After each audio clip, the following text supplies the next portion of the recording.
So first of all, I would like to thank the organizers, of course, and especially Michel Christoffel, who initiated me into these nice topics of inverse problems.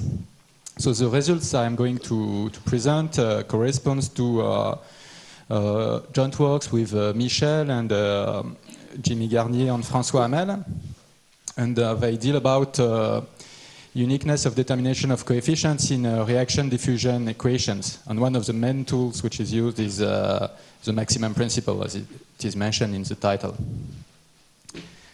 So the general form of reaction diffusion equation in one-dimensional homogeneous media is the following. So the quantity U generally stands for instance, for temperature in combustion models, or it can correspond to concentration of particles in chemistry or in ecological models. For instance, it's a concentration of individuals or population density. And in these equations, the concentration of particles evolves because of the effect of a diffusion term, which describes dispersal, for instance, of the particles, random dispersals, and a reaction term here, which corresponds to, which describes birth and death processes. So the most classical examples of reaction terms in such kind of reaction diffusion equations is the so-called KPP reaction term for Kolmogorov, Petrovsky, and Piskunov, which is simply a second-order polynomial term. And here is another example, which is called the bistable reaction term, and is a third-order polynomial reaction term. This equation can be easily extended to heterogeneous media. So in the case of heterogeneous media, the diffusion term can depend on the space variable, and the growth term can also depend on the space variable. Of course, they can also depend on time, but this will not be treated in this talk. And in this talk, in fact, I will only focus on heterogeneous reaction terms, but I will keep homogeneous diffusion terms. So here the diffusion is in the Fokker-Planck form, which is more adapted to ecological models, for instance, than a divergence form. So typical reaction terms are simply the extension to heterogeneous media of the reaction terms that I have presented in the previous slide. So for instance, the logistic KPP reaction terms in heterogeneous media becomes this one, where the coefficient depends on the space variable. So in order to get a simple interpretation of these terms, you can think about, for instance, a species, a biological species in an environment. You can imagine that there are some regions where the birth rate is higher than in some other regions. For instance, birth rate in a forest for a terrestrial species is higher than, I don't know, in the sea or something like this. Similarly, death rate can be higher on a highway than in a forest. So this is logical that these terms, the birth rate and the death rate depend on the space variable. In the bistable case also, the coefficient can be taken spatially heterogeneous. And in fact, in this type of models, the knowledge of the precise shape of the coefficients is very important. So let's take an example. For instance, this is one of the most simple example of reaction diffusion equation in heterogeneous media with so a heterogeneous growth term here. In this case, it is known that at large times, the solution here, U, either converge to 0, or which is a stationary state, or to a positive stationary state. So here with Dirichlet boundary conditions, independently of the initial condition. Okay? And in fact, the convergence to 0 or to this state only depend on the sign of the principal eigenvalue of some elliptic operator here, which depends on the diffusion coefficient, on of course, the coefficient R. And here is an example of two coefficients R in the red curves correspond to a coefficient R. They both have the same average, so this means that, for instance, the average quality of the environment is the same in the two cases. But in this case, the solution will converge to 0, and in this case, the solution of this equation will converge to a positive stationary state. Whereas, okay, the average of the two environments are the same, the average of the two functions are the same, and in fact, this one simply corresponds to a rearrangement of this one. So this means displacing the favorable and unfavorable regions, for instance. So this is very important to know the precise shape of the coefficient, and not only some statistics like their average value, which is not sufficient to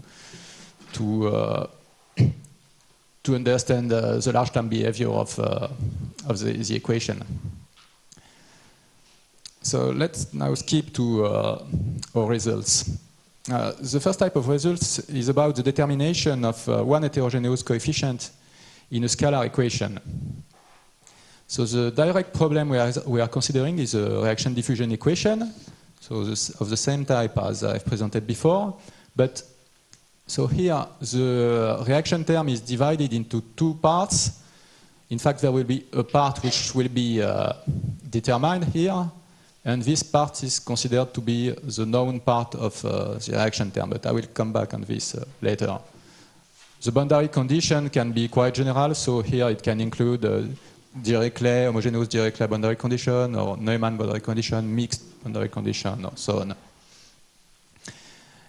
So we make some regularity assumptions on the initial condition, for instance, and the positive assumption on the initial condition, such that for the direct problem, the existence, uniqueness, and regularity of the solution is classical, at least up to a time capital T. And the regularity is that the solution is C2 in space and C1 in time up to time t equal to 0. So this is important. So in this problem, our objective is to determine this coefficient here. So R of x, which was presented as a growth rate in my previous slides. All the other coefficients are supposed to be known, so especially the other part of the reaction term here. So for instance, it can be equal to 0 or something else. The diffusion coefficient is known, boundary conditions are known, initial condition is known. And we make the following assumption on the coefficients that we want to determine. So we assume that this coefficient is Hölder continuous. So for instance, Lipschitz continuous is sufficient. And we assume that it is piecewise analytic on the interval AB. So of course, the word analytic is a little bit frightening because it's like it looks like if it was a very strong assumption, but in fact, this is not a very strong regularity assumption. So let's see what we mean by piecewise analyticity. So this simply means that the interval AB can be divided into a finite number of intervals on which the function is analytic. So for instance, in the example here, the function is piecewise linear, and therefore it is piecewise analytic because there is a finite number of intervals where the function is linear and therefore analytic. So most functions you can think about are piecewise analytic. In fact, to construct counterexamples, you have to construct functions such as this one, where there is an accumulation point, for instance, here of the zero set of the function.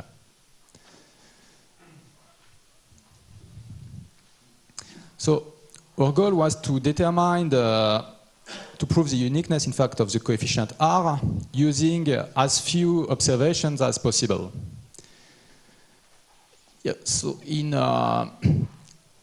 the classical results, which use Karl-Lohmann methods to prove this type of uniqueness result and also stability result, the type of observation which is used is generally based on an observation of the solution on a small subspace of space and during a small time interval. Okay, so this corresponds to the red region here. But also, a measurement of an observation of the solution everywhere in the domain at some positive time is generally required. And our goal was to check whether it was possible to prove the uniqueness of the coefficient without measuring it everywhere. So the question was, is it possible to find the coefficient at some place, whereas it is not measured at this place? So does the solution contain some non-local information? And we tried to prove these uniqueness results using only measurements of the solution at a single point x naught and during a small interval of time, including the time 0. This is important. And here, the condition at the positive time capital T is replaced by the knowledge of the initial condition at time t equals 0. But from my point of view, it is very different because the initial condition, of course, does not contain any information about the coefficient. So this is not the same to know the initial condition and to have an observation of the solution at some positive time, because you can choose the initial condition. For instance, a constant initial condition, which has nothing to do with the shape of the coefficient. So the set of observations that we choose is of this form. So we choose a point x naught in the interval AB, and the observation simply consists in an observation of the solution during the time interval 0 epsilon and at the position x naught, and also an observation of the first derivative with respect to space of the solution at the same point and during the same time interval. And our result is quite simple to state. In fact, if for two coefficients r and r tilde in the space M of piecewise analytic functions, if for these two coefficients the corresponding solution lead to the same observations, so coincide at the point x naught, then the two coefficients are equal, in fact, on the whole interval. So this is quite counterintuitive results. In fact, at the beginning, we wanted to find a counterexample, if I remember well, a counterexample to this result, and in fact, we have shown that the result is true. So, of course, the observation can be replaced by the larger set of observation where U is measured in a small time interval and on a small subset of AB, because this, of course, this contains information about the spatial derivative of U at the point x naught.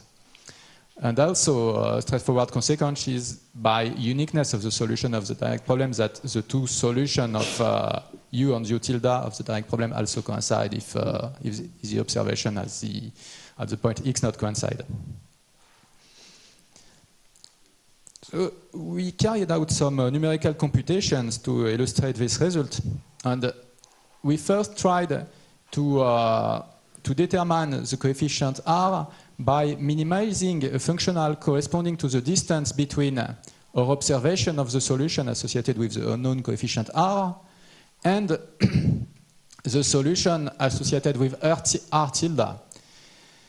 So this corresponds to the norm over an integration over time, in fact, L2 norm over the time interval 0 epsilon.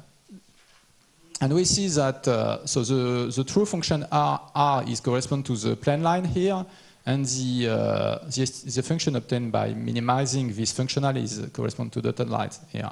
So we see that's not bad, but it's not so good too. So the minimization here, from a practical point of view, is carried out over a finite dimensional subspace of our space M. So now another construction of the same function here, corresponding to the plane line here, but using the observation of the first partial derivative. So you see that we obtained, by minimizing this function corresponding to the H1 norm, or to the distance between U and U tilde and their first derivative at the point x naught, you see that the function which is obtained by minimizing this functional is very close to the true function. So this works much better in this case. So this suggests that the observation of the first derivative of U is really required in order to obtain the result of our theorem. So it is really a necessary condition to measure this quantity, because if it's not taken into account into the functional, you obtain this kind of estimate. And in fact, we were able to prove this result rigorously. In fact, it is easy to find a counterexample in the case where the observation of the first derivative here of u is missing. So in order to construct such a counterexample, consider a problem where everything is symmetric with respect to the center of the interval. So boundary conditions are symmetric, initial condition is symmetric, and then consider a coefficient r which is not symmetric with respect to the center of the interval. And let r tilde be the symmetric of r with respect to the center of the interval, so as in these two examples. Then by uniqueness of the solution of the direct problem, it is easy to check that u tilde and u are symmetric with respect to the center of the interval, and therefore they coincide at the center of the interval. So we have got this. So this means that the observation of u at the center of the interval is not sufficient, in fact, to obtain the uniqueness of the coefficient, because r and r tilde are different here, but they lead to the same observation at the center of the interval. So the assumption about the measurement of the first derivative is really a necessary condition in order to state our result. This result can be extended to the case of several heterogeneous coefficients. So consider almost the same problem, but where r of x times u is replaced by a polynomial term of the following form. So here, the unknown coefficients are all the RKs. So there are n unknown coefficients associated with power of q. The assumptions on the other terms of the equation here are the same as in the case of a single coefficient. And here, again, we know that there exists a unique solution and that it is regular to the solution of this problem. So here in red are the coefficients that we want to determine, for which we want to prove uniqueness. The known quantities, as I said, are the same as before, but as we will see, we need to know a family of initial conditions, in fact, as much initial conditions as the number of coefficients we want to determine. So I will come back on this point on the next slide. The assumption on the coefficient Rk is the same as for a unique coefficient. So we call ui the solution of the direct problem associated with an initial condition ui naught. The set of observation here is the same as in the case of a unique coefficient, but in fact we need to have this observation starting from capital N initial conditions. So we need as much observations as the number of coefficients we want to determine.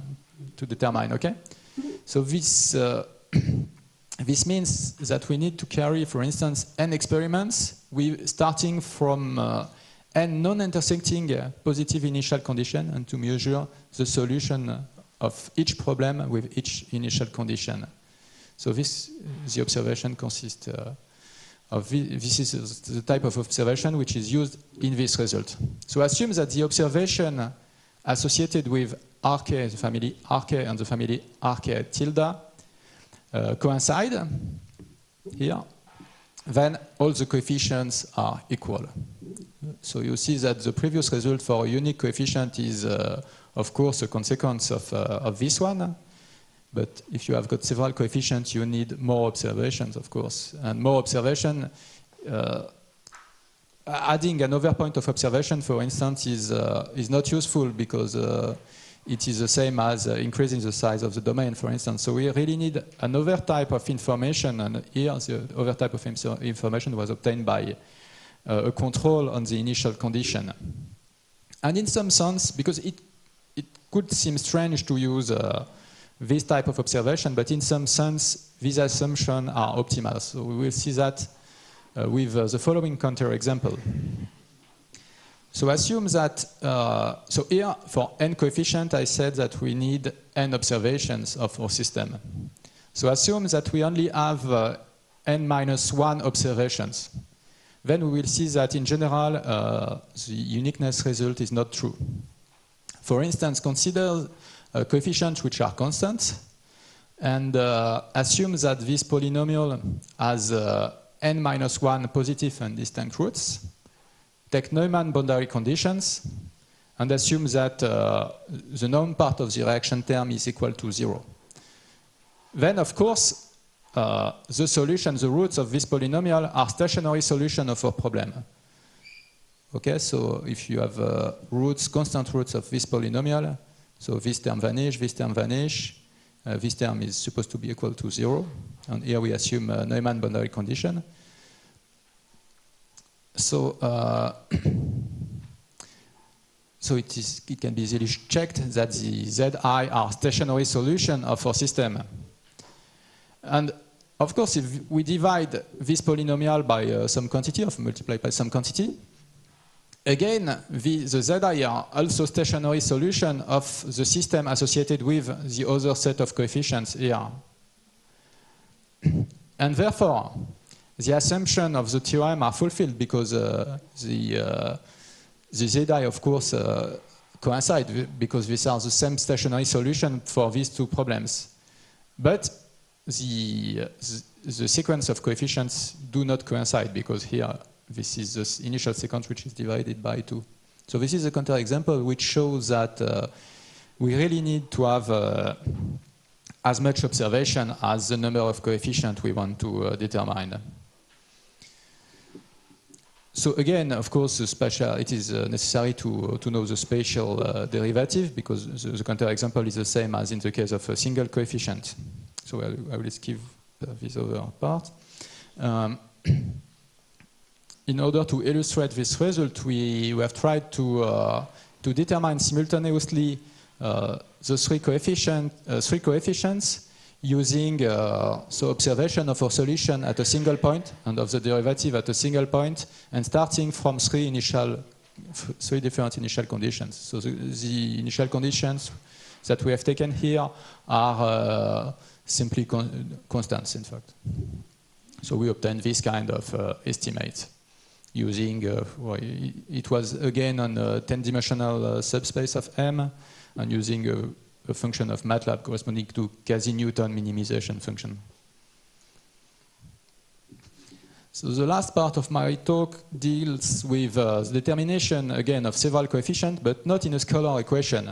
This time, this is in a system of two equations, a Lotka-Volterra competition system.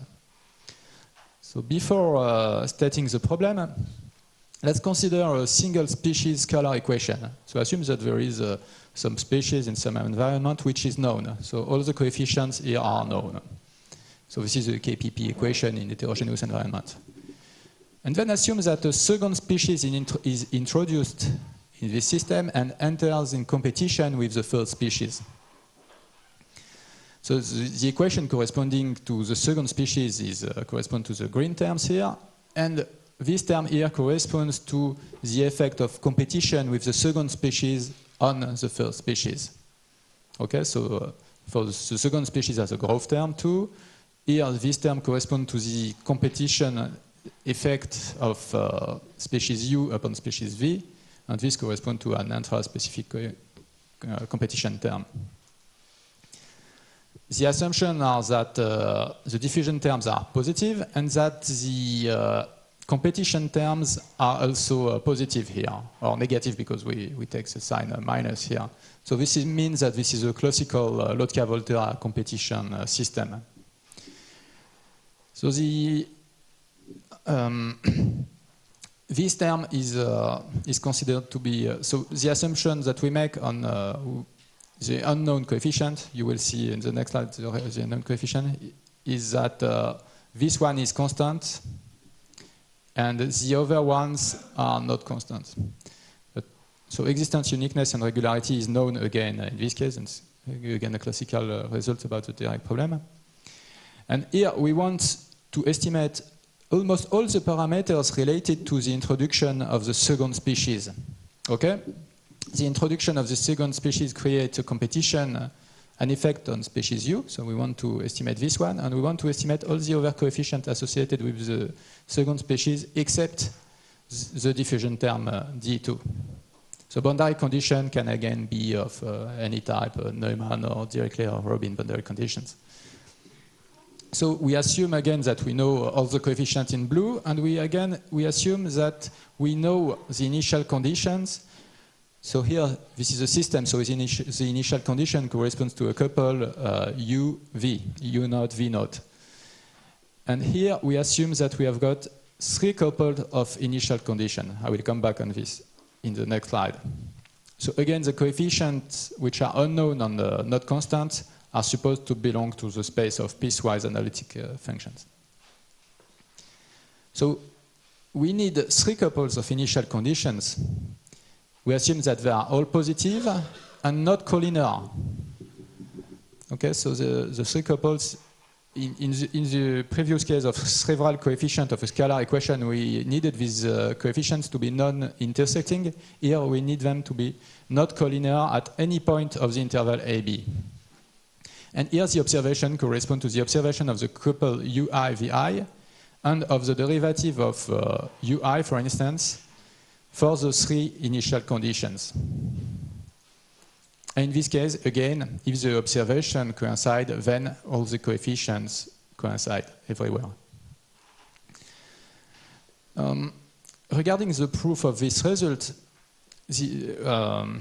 I will show that later, but the other proof were based on the maximum principle. So this one is also based on the maximum principle. But in fact, for this type of competitive system, maximum principle does not hold. So instead of studying U minus U tilde and V minus V tilde, we studied U minus U tilde and V tilde minus V. So this transforms the competition system into cooperative systems, and it enabled us to use a maximum principle. And the fact that the initial conditions are not collinear is really important in the proof. It's not only a technical assumption, and again, I can present you a counterexample which shows that the result is not true if, for instance, the initial conditions belong to the same straight line. So let's consider, for instance, constant coefficients. Assume that you have got 3 initial conditions which belong to the straight line, so to this straight line. And then we construct the coefficient R2, I21, I22 by simply multiplying by a constant lambda these coefficients here. The same for R tilde with another constant lambda tilde. And then we can check easily that the initial condition is in fact a stationary solution of our system. So we construct 3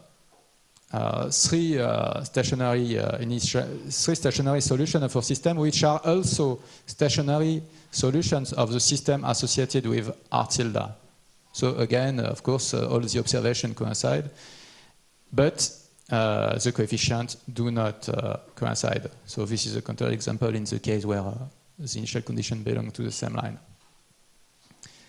So this corresponds to, again, to numerical computation obtained by minimizing these functional associated with the observations that we use in the theorem. So we still see that it works quite well. We can determine the coefficient using only measurement at a single point here, again. So I would like to show you some ideas of the proof, at least in the case of a single coefficient. So the equation in the case of a single coefficient was of this type.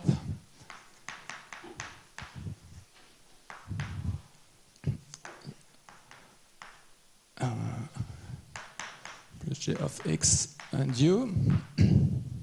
And okay, assume that R tilde is associated with a solution U tilde.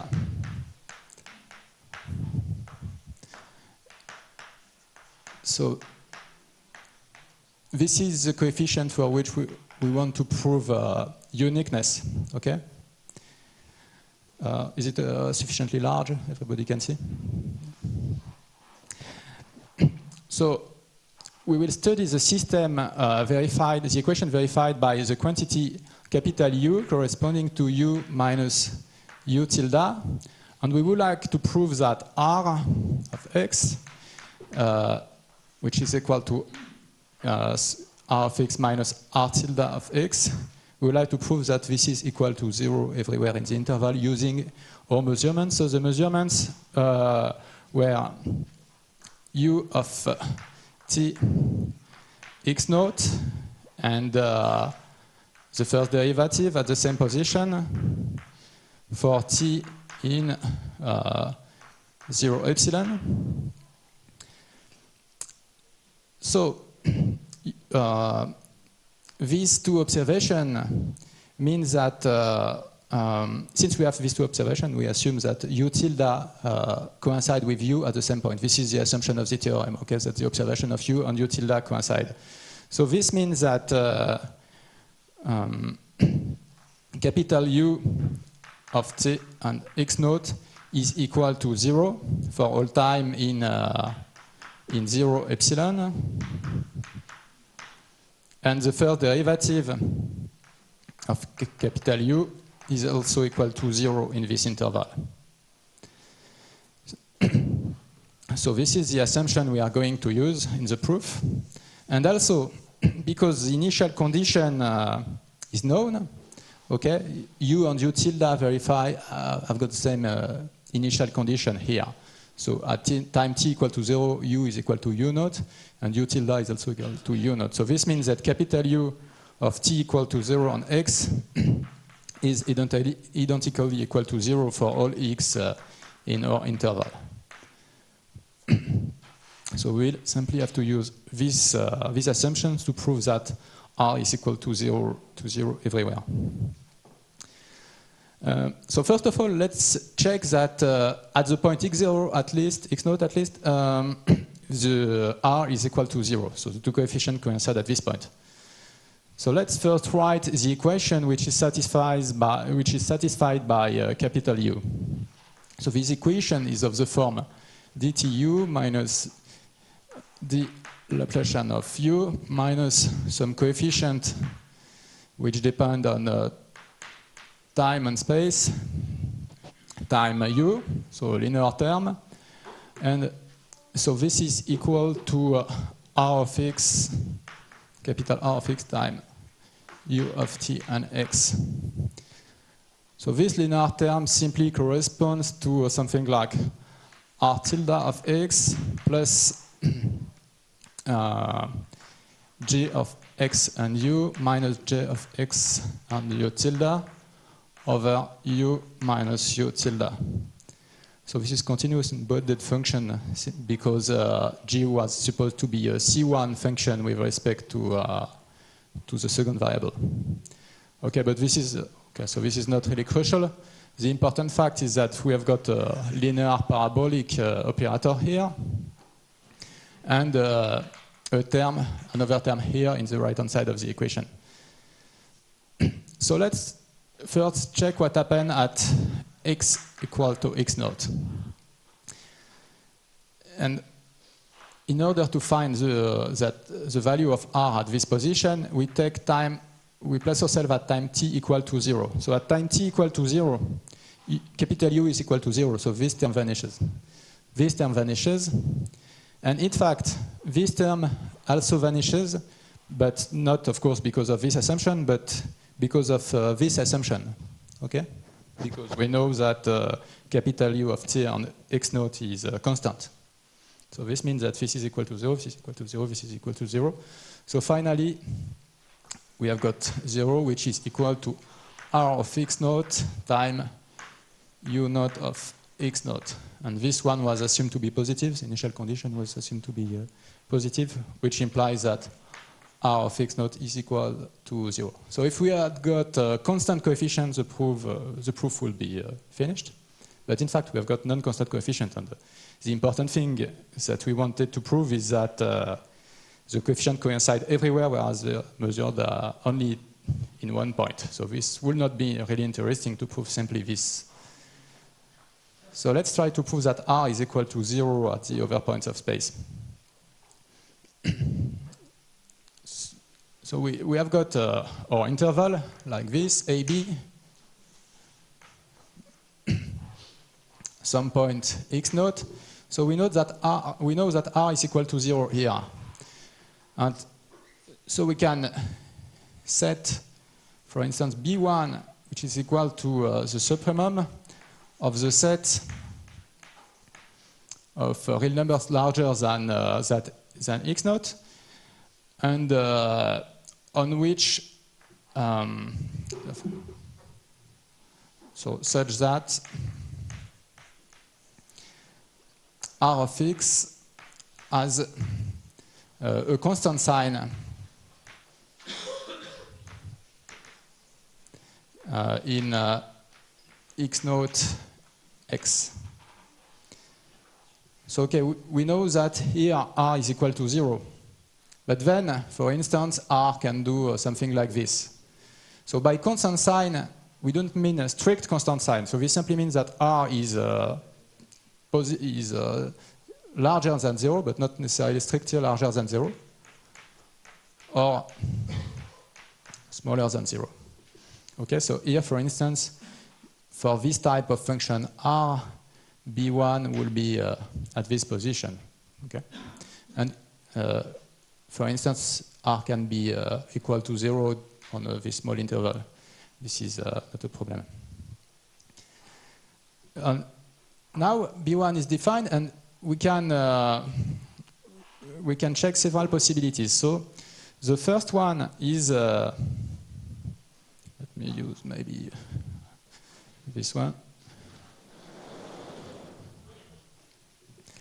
So either R is identically equal to 0 on x naught B1, or it is not identically equal to 0 in this interval. Okay? And in this case, there are two subcases. So either B1 is equal to B. So in this case, the proof is almost finished, because this means that R is equal to 0 on all this part of the interval. So this is what we want to prove. Or B1 is strictly smaller than B. Here there are also two possibilities. So either R is positive or R is negative. So we have to rule out these three possibilities. So in order to rule out this one, let's see what happens if B1 is strictly smaller than B. So this means that R is equal to 0 in the interval x naught B1. And then, so if R was positive, for instance, this would be in contradiction with the definition of B1. So this is not possible. So this is the same if it was negative. So the only possibility is that B1 is an accumulation point of the zero set of R. And so this is exactly what is not possible because of our assumption on the piecewise analyticity of the coefficient R.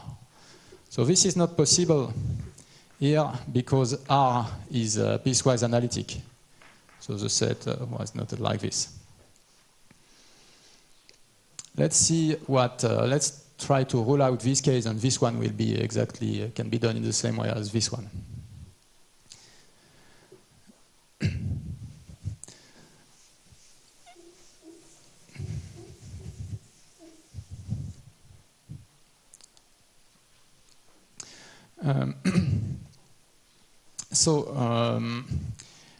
Assume that R is larger, is positive on the interval in the interval x naught B1. By definition of B1, and because here we assume that R is not identically equal to 0, this means that there exists x1 in x naught B1 such that R of x1 is strictly positive. Okay? And then let's compute this equation at time t equal to 0 and the position x equal to x1.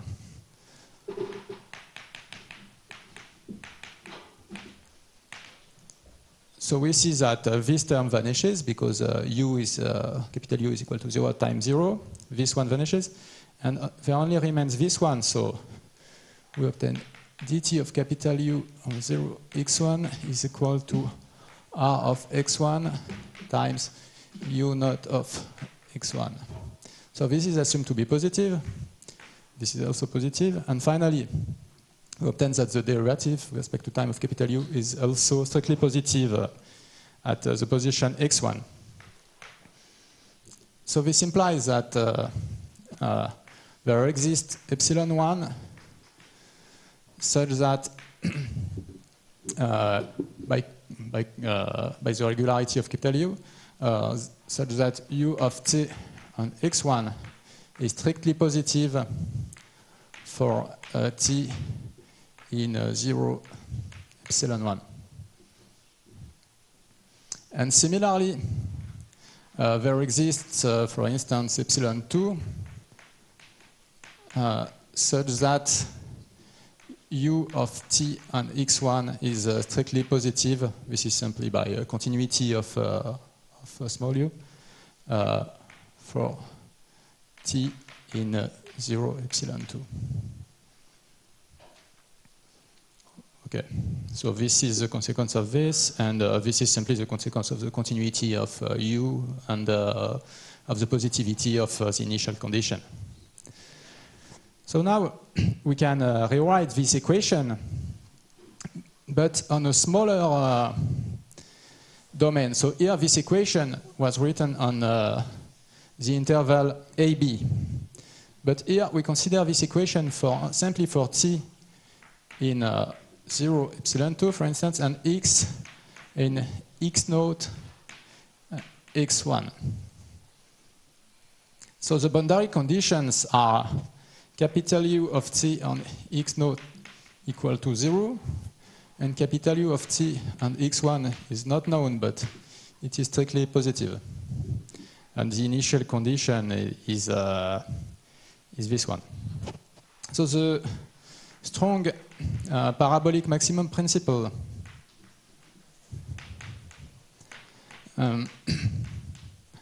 implies that capital U of t and x is strictly positive in x naught x1 for t in this interval. Okay, and then using the positivity of capital U, we can use the Hopf's lemma. So the assumption of the Hopf's lemma are simply that this term here is positive. So the linear term here, the linear operator is positive here. We use the fact that capital U is positive too. Donc for x in x naught, x1 and t in 0 epsilon 2. And we use the fact that U of t on x naught is equal to 0. And then the Hopf lemma under this assumption implies that the derivative with respect to space of capital U is equal to 0 and is strictly positive. And therefore, this is a contradiction with the measurement with this assumption, which was obtained with the measurement of the first derivative of U. So this rules out this possibility. And this one is treated exactly in the same way. You can simply replace capital U by minus capital U. And finally, we get that B1 is equal to B, and therefore R is equal to 0 over X naught B. And similarly, of course, we can prove that it's equal to 0 in the other part of the interval. So finally, R is equal to 0 in AB. And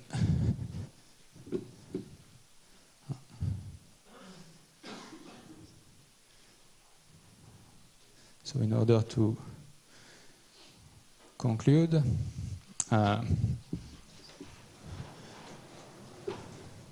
so these 3 examples show that the method is quite versatile. It needs a few observations to obtain uniqueness, and in fact, we cannot, under this framework, at least use fewer observations that we have used here. For me, what is important from a philosophical point of view is that this shows that all the information about the solution is contained in a single point. So this is quite surprising.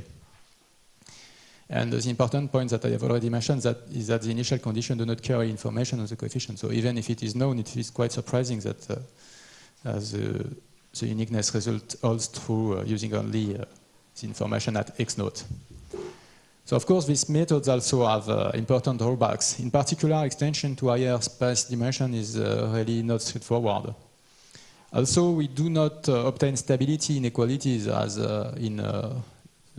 it is generally done in other problems, parabolic problems. In the case of several coefficients, in practice, it will require control on the initial conditions, since we have to do several experiments starting from different initial conditions. And it is not adapted to stationary problems, since we use the parabolic maximum principle. But in spite of all these drawbacks, I hope that you liked it, and thank you for your attention.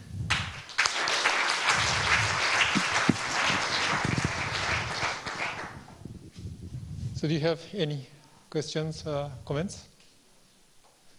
So why it doesn't work for higher dimensions? So in one dimension, you take this one interval. However, for higher dimensions, if you take some plane or then maybe. In fact, for higher dimensions, we tried to do about the same thing, but yes, it was not not a plane, but with a cylinder. In fact, so we assumed that the solution was known for instance, in a small subset here of the whole domain. So if you assume that U equal to U tilde here, then you can again try to find the largest set where the solution has got a constant sign. So for instance, here R is positive in this set. And then you can still define X1 as I have done, it's not here anymore, where R is, for instance, strictly positive. In order to rule out this case here, I would like to do that. But the problem, so here you will know that by continuity the solution is strictly positive here. And the idea will be to use, so here U is identically equal to 0 in this region because of the measurement. So the idea will be to use a strong maximum principle to obtain a contradiction, because here, in fact, U should be strictly positive because of the strong maximum principle. But what doesn't work is that, in fact, in the region here, R can be negative or positive. There can be a region where it is negative, a region where it is positive. And therefore, X1 here is not, in the case of a one-dimensional case, this was like a boundary. It was a boundary of the domain. Here, X1 is not a boundary anymore. And these boundaries, where we do not know if the solution is, we do not know exactly the influence of these boundaries upon the solution in the domain. So we cannot say that we would like to obtain that U is positive inside this domain where R is positive, but in fact it's not necessarily true, in fact. Because, for instance, if the solution is very negative here, it can instantaneously have an effect on the sign of the solution inside. So this cannot be applied as such, but maybe we hope that this works, but we need to modify the method.